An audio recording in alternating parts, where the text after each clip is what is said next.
आ, आम आदमी पार्टी किसके इशारों पे नाचती है, इसे देश को समझना चाहिए। अभी ये बोल रहे हैं कि पंजाब में अभी सत्ता बदली है, वक्त लगेगा। महोदय 2.5 साल और उसमें घोटाले को लेकर आपत्ति भी हुई है और जांच की शुरुआत भी हुई है। जय हिंद दोस्तों, आपका स्वागत है हमारा यूट्यूब चैनल वायरल अड्डा में। फिर से एक बार सुधांशु त्रिवेदी कैसे आम आदमी पार्टी और कांग्रेस पार्टी को लताड़ते हुए नजर आ रहे हैं। कैसे आम आदमी पार्टी फ्री बिजली दे रही है पंजाब में, उसको लेकर एक्सपोज किया सुधांशु त्रिवेदी ने। अब अंत तक बने रहिए इस शानदार डिबेट में। बोले सुधांशु जी, वो कह रहे हैं नाच ना आवे आंगन टेढ़ा, और गरीबों को लेकर अगर कुछ योजनाओं का ऐलान आम आदमी पार्टी की सरकार कर देती है दिल्ली में, तो फिर आप लोगों को दिक्कत होने लगती है। बोले सुधांशु जी।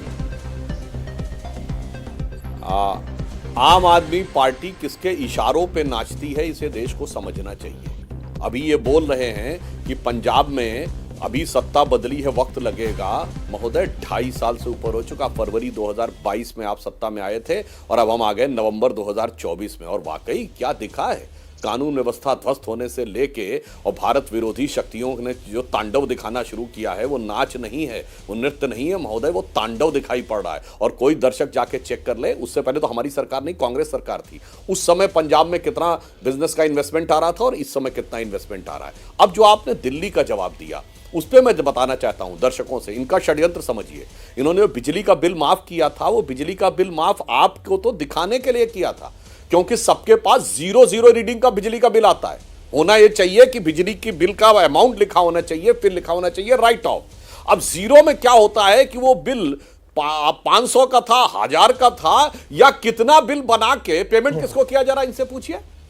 प्राइवेट कंपनी के पास है ना बिजली का डिस्ट्रीब्यूशन, तो वो जा रहा है प्राइवेट कंपनी के पास पेमेंट, और उसमें घोटाले को लेकर आपत्ति भी हुई है और जांच की शुरुआत भी हुई है। मैं दर्शकों को बता देना चाहता हूं, देखिए साहब, इसमें क्या है, 0 बिल बनाइए। अब पता ही नहीं किसी को, उसने शायद 1000 रुपए की बिजली यूज की होगी और उसके बिल के नाम पे 2000 रुपए का बिल फाड़ के कंपनी को दे दिया गया होगा।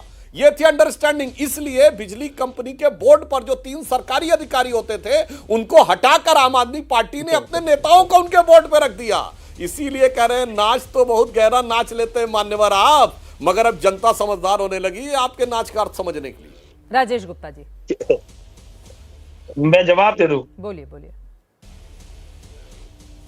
अब मुझे सुधांशु जी, आज 1 अप्रैल नहीं है भाई मेरे, आज 1 नवंबर है। बिजली का बिल शायद आपने ना कभी देखा ना कभी भरा, मैं समझ सकता हूँ, आप बड़े आदमी हैं। बिजली का बिल देखिएगा, पिछले 6 महीने की रीडिंग नीचे लिखी हुई होती है। उस रीडिंग के बाद में लिखा होता है कि कितना बिल आया, और नीचे लिखा होता है माइनस करके। मैं दिखा दूंगा, कभी मिलिएगा, आप तो मेरे बड़े भाई हैं, कभी मैं दिखा दूंगा। आप थोड़ा कांग्रेस पे आप ज्यादा मेहरबान है सुधांशु जी। पहले आपने नरसिम्हा राव जी की तारीफ कर दी, अब आपने कहा हमसे पहले पंजाब में कांग्रेस की सरकार बड़ी अच्छी थी। कुछ खिचड़ी अलग ही पक रही है मुझे लगता है। आज किसी अलग बूढ़े पे सुधांशु जी बैठे हैं और कांग्रेस की बड़ी तारीफ कर रहे हैं। भाई मुझे मालूम है डर हमसे ज्यादा है, क्योंकि हम तेजी से बढ़ रहे हैं। हमारे तो लग रहा है कि भाई हमारी सरकारें तेजी से बढ़ रही है, संगठन बढ़ रहा है, मैं समझ सकता हूँ।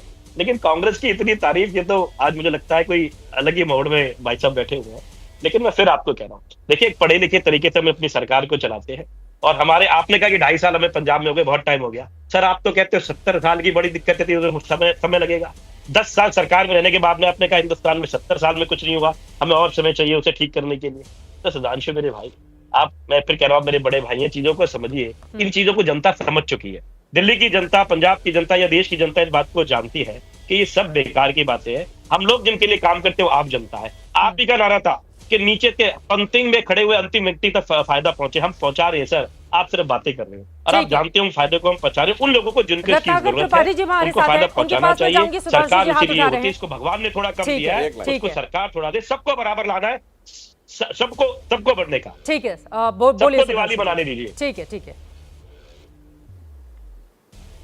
बस एक लाइन, राजेश जी ने पढ़े लिखे की बात कही, तो मैं सारे दर्शकों से कहता हूं जाके पढ़िए और लिखिए। मैंने किसी की तारीफ नहीं की। इनकी सरकार आने से पहले पंजाब में कितना इन्वेस्टमेंट आ रहा था और अब कितना इन्वेस्टमेंट आ रहा है। और आपने कहा आम आदमी तक आप कल्याण पहुंचा रहे हैं। पूरे देश को पता है कि आपकी इकलौती सरकार है दुनिया में, शायद दुनिया में होगी, देश तो छोड़िए, जो पौवे के बदले 1 पौवा फ्री देती थी। दारू का दरिया बहा दिया था, एक दारू के पौवे के बदले में दूसरा पौवा फ्री, एक बोतल के बदले में दूसरा बोतल फ्री। और क्या गजब काम किया था, वो सारा कमीशन घटा के उनको दे के। इसलिए वो सबको पता है कौन कल्याणकारी राज्य है और कौन आत्म कल्याणकारी राज्य है, वो सारे दर्शकों को पता है। अब किशोर तिवारी जी इतनी स्माइल करते हैं कैमरे पर कि पता करना मुश्किल हो रहा है कि वो समर्थन कर रहे हैं, विरोध कर रहे हैं। संगीत रागी जी, मैं फौरन आपके पास आऊंगी, लेकिन रत्नाकर त्रिपाठी जी, आपसे एक टिप्पणी रत्नाकर जी को दिखाइए आप। रत्नाकर जी, मल्लिकार्जुन खड़गे जब ये कहते हैं कि कर्नाटक की 5 गारंटी देखकर मैंने महाराष्ट्र में 5 गारंटी की घोषणा कर दी, लेकिन आपने एक गारंटी कहा खत्म कर देंगे।